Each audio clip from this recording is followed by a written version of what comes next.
नमस्कार दर्शक बंधु मु श्रीकृष्ण आप देखुं एसआर बायोफ्लॉक फिश फार्मिंग आम बर्तमान 50 दिन पर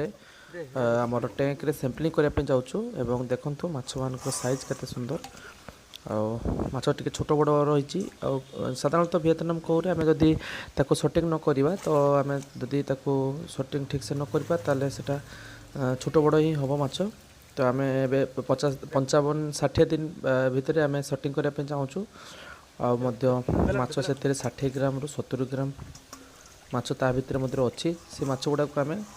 एभव जो माछ गुड़ा साधारणतः 30 ग्राम ऊपर माछ अच्छी से टैंक रे तो आम से गुड़ा को सटिंग कर अलग टैंक रे आम शिफ्टिंग करवा आउ जिते बड़े आम शिफ्टिंग करवा से आपण मानकु वीडियो देखापी चेष्टा करवा आम टैंक आम खाली करी आम माछ शिफ्टिंग करवा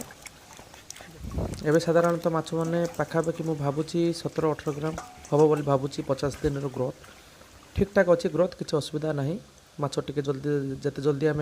शिफ्टिंग करवा से जल्दी माछ ग्रोथ भल जीव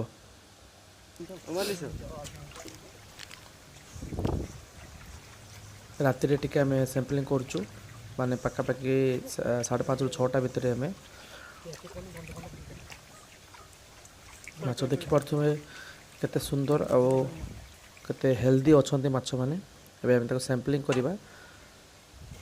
देखु मैं माछ 835 ग्राम पाखापाखि से 60 ग्राम माछ अच्छी एवरेज आम देखिए माछ केते ग्राम हम एति मु गोटे सूचना देवाई चाहूँ समस्त को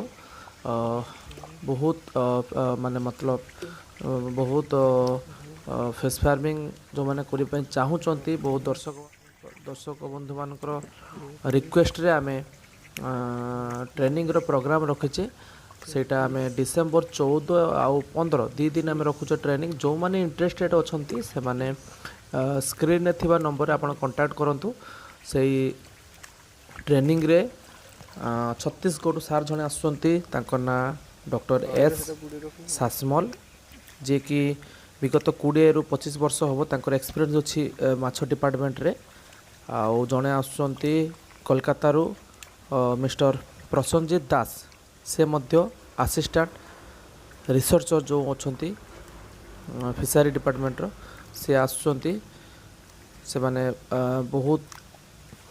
सफल मध्य तो मु एति कहीकि मु आमर विश्राम दौची धन्यवाद थैंक यू।